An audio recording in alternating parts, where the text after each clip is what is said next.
প্রতিদিন যে মানুষ মরছে আব্বা, ওরা কই যাচ্ছে? ওরা যাচ্ছে কই? ওই কবরে কি হচ্ছে?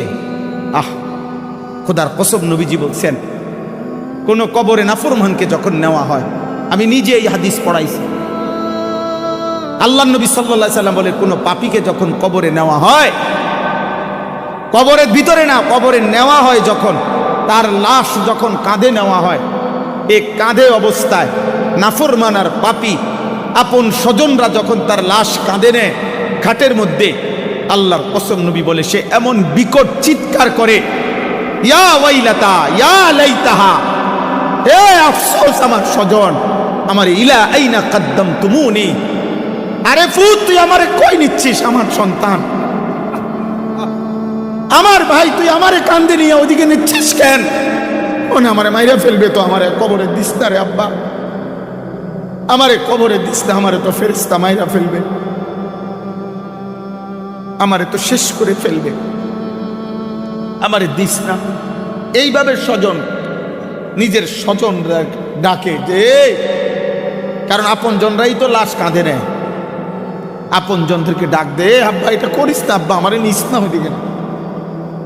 আল্লাহ নবী বলেন পৃথিবীর সমস্ত মানুষ যদি একসাথে শুনত, এক মাঠে দাঁড়াইয়া একত্রে, খোদার কসম নবী বলছে আদম থেকে ইসরাফিলের ফু পর্যন্ত সমস্ত মানুষ যদি এক মাঠে থেকে একবার জীবনে এই পাপীর চিৎকার একবার শুনত, আল্লাহ নবী বলেন লাসাইকা, তাহলে সমস্ত মানুষ একসাথে চিৎকার দিয়া বেহুশ হয়ে যাবে।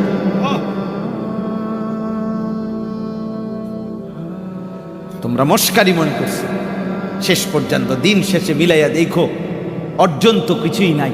যত নারী দেখছো কেউ তোমার আপন না, মোবাইলের নর্তকী তো তোমার না, নর্তকী তো তোমারে ধোকা দিছে আব্বা, নর্তকী তো তোমারে ধোকা দিছে, সিনেমার নর্তকী তো তোমার না, রাস্তার বেপর্দা মেয়েটা তো তোমার না, তোমার কিচ্ছু না, সে তো রূপ যৌবনের ফেরি করে। হ্যাঁ, অস্থির ছবি যারা দেখো বাবা, কি দেখছো? কাকে দেখো? তোমার ক্ষয় ছাড়া, তোমার ব্যয় ছাড়া আয়, মোবাইল গেল, এমবি গেল, চার্জ গেল, টাকা গেল, কোমরের ক্ষমতা গেল, হারাম বীর্যপাত হইল, লজ্জাস্থানের সক্ষমতা নষ্ট হইল, শেষ পর্যন্ত একদিন পঙ্গু, অচল ছাড়া, ধ্বজভঙ্গ ছাড়া আর কি। আমি খোলামেলা বললাম, কত শত যুবক, কয় শ, আমি চ্যালেঞ্জ করলাম, তুমি শুনবা, আমার কাছে আছে, আমার কাছে হোয়াটসঅ্যাপে জমা আছে, এমন শত শত বাংলাদেশের ছেলে, তাগরা জোয়ান ছেলে, পৃথিবী জানে এমন জোয়ান ছেলে সুন্দর, কিন্তু নারী দেখতে দেখতে, অশ্লীল ছবি দেখতে দেখতে যাদের পুরুষত্ব নাই, যৌবনের সক্ষমতা নাই, এই হাইওয়ান অশ্লীল আর উলঙ্গ ছবির পাল্লায় পড়ে ভিতরের জীবন শেষ। আখেরাত তো নাই, আখেরাত তো পরের খবর, এটা তো নাই কিছু, দুনিয়াও কিছু। যেই কোন মানুষ, চ্যালেঞ্জ করলাম বেটা, বাংলাদেশের প্রতিদিনকার পত্রিকা, বাংলাদেশের প্রতিদিনকার চ্যানেলের খবর তোমরা প্রত্যেকেই দেখো, কি পরিমাণ পরকীয়া বাংলাদেশে বেড়ে গেছে। এর কারণটা কি? কারণ এই স্বামী এই স্ত্রীতে তৃপ্ত না, এই স্ত্রী এই স্বামীতে তৃপ্ত না, আর কোনো কারণ নেই। কারণটা কি আব্বা? সব সব নারী দেখতে দেখতে, সব অস্থির ছবি দেখতে দেখতে, সব যৌন দৃশ্য দেখতে দেখতে টেম্পার সব শেষ। এই জন্য ওই মেয়েও, মহিলাও আরেক বেড়া খোঁজে, এই বেড়াও আরেক বেড়ি খোঁজে, কেউ কাউরি দিয়া তৃপ্তি হচ্ছে না।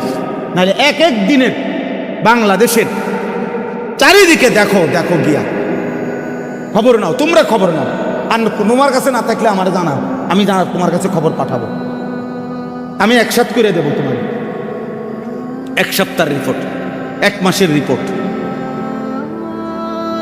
পস্তাইতে হবে, আফসুস করতে হবে। বয়স্ক বাবারা, আপনাদেরকে বলছি, আপনারা যাদের ছেলে নামাজ পড়ে না, সারা দিন রাত মোবাইল টিভি দেখে, খোদার কসম আপনারা এর খেসারত দিয়া, এই লজ্জা এবং বেইজ্জতি হইয়া এরপরে আপনারা চলে যেতে হবে। কবরে যাবার আগেই দেখে যাবেন আপনার ফ্যামিলির মধ্যে আল্লাহ শূন্য, আখিরাত শূন্য। এই হতাশার দুর্ভাগ্য নিয়ে কপালে তারপরে যাই। হিম্মত থাকলে আজ ভেঙ্গে ফেলেন। 14 বছরের ছেলের মোবাইল ভাঙ্গা ফেলেন, তার সাথে যুদ্ধ করেন। আমার ঘরে মুসলমানের বাচ্চা, তুই আমার সন্তান মুসলমানের বাচ্চা যদি ঘুমাইতে হয় ফজরের নামাজ পড়তে হবে, নয়তো তোর মতো নাফরমান গলা ধাক্কা দিয়ে বাইর করে দেন বেটা। যা নাফরমান বেটা, বাইর হ তুই বেটা, তুই আলাদা যা বেটা, তুই আলাদা কামাই। তোর মতো বেঈমান আমি খাওয়াইতে হবে কেন?